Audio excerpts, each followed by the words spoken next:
আসসালামু আলাইকুম, সবাইকে অনেক অনেক শুভেচ্ছা জানাচ্ছি লিসাস কুকিং রেসিপিতে। অনেকেই আছেন যারা ডিমের ফ্লেভার পছন্দ করেন না, তাদের জন্য আজকের এই ডিম ছাড়া সহজ কেকের রেসিপি। এই কেকটা তৈরি করেছি আমি কফি দিয়ে। অল্প সময়ে বানানো যাবে আর খেতেও অনেক মজার। কেক তৈরির জন্য প্রথমে নিয়ে নিচ্ছি 1 টেবিল চামচ কফি।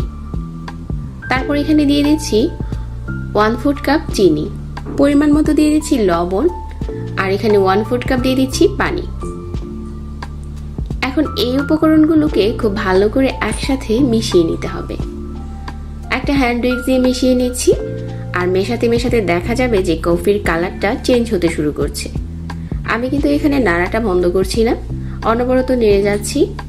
তারপর একটা সময় দেখা যাচ্ছে যে কালারটা অনেকটা চেঞ্জ হয়ে যাচ্ছে। আমি আরও একটু নেড়ে এই মিশ্রণটাকে অনেকটা ফ্লাফি বানিয়ে নিচ্ছি, কারণ আমরা এখানে কোনো রকম ডিমের ব্যবহার করব না। তো আমার কফির মিশ্রণটা এখন রেডি হয়ে গেছে। এখন এখানে আমি নিয়ে নিচ্ছি 1/2 কাপ ময়দা, আর 1 টেবিল চামচ নিয়ে নিচ্ছি পাউডার মিল্ক,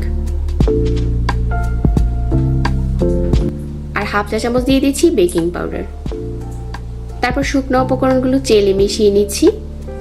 আর এই কেকে বেকিং পাউডারটা অবশ্যই দিতে হবে, কারণ আমরা কেকে কোনো রকম ডিমের ব্যবহার করিনি। বেকিং পাউডার ছাড়া এই কেকটা ফুলবে না। তারপর মিশ্রণটাকে খুব ভালো করে মিশিয়ে নিতে হবে।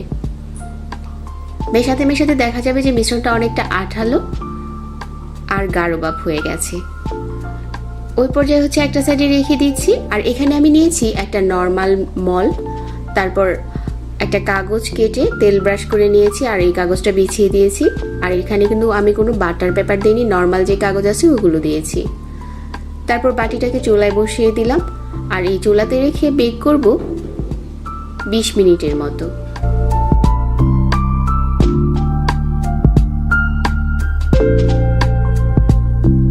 বিশ মিনিট পর ঢাকনাটাকে সরিয়ে নিচ্ছি, আর কেকটা কিন্তু খুব সুন্দর করে বেক করা হয়ে গেছে। কাঁচের ঢাকনা দিয়ে রাখলে যেটা সুবিধা হয়, উপর থেকে দেখা যায়। তারপর একটা কাঠি দিয়ে চেক করে নিচ্ছি যে এটা ভিতর থেকে খুব সুন্দর করে কুক হয়েছে কিনা। কাঠিটা ক্লিন বের হয়েছে, তো আমাদের কেকটা এখন রেডি হয়ে গেছে। কেকটা আমি বাটি থেকে ঢেলে নিচ্ছি, আর নিচে যে কাগজটা দিয়েছিলাম ওটা সরিয়ে নিচ্ছি। আমি উপর থেকে একটু কেটে কেকটাকে সমান করে নিব। তারপর হচ্ছে এখানে দিয়ে দিচ্ছি লিকুইড চকলেট। আপনারা চকলেট সস দিয়েও এটাকে কভার করে নিতে পারেন। তারপর ফ্রিজে রেখে কেকটা ঠান্ডা করে নিয়েছি, আর উপরে আরো কিছু চকলেট দিয়ে সাজিয়ে নিচ্ছি আর কেটে নিচ্ছি।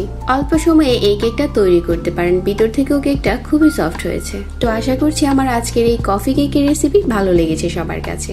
আরো সহজ রেসিপি পেতে চ্যানেলটিকে সাবস্ক্রাইব করে রাখতে ভুলবেন না। সবাই ভালো থাকবেন, আজকে বিদায় নিচ্ছি। আল্লাহ হাফেজ।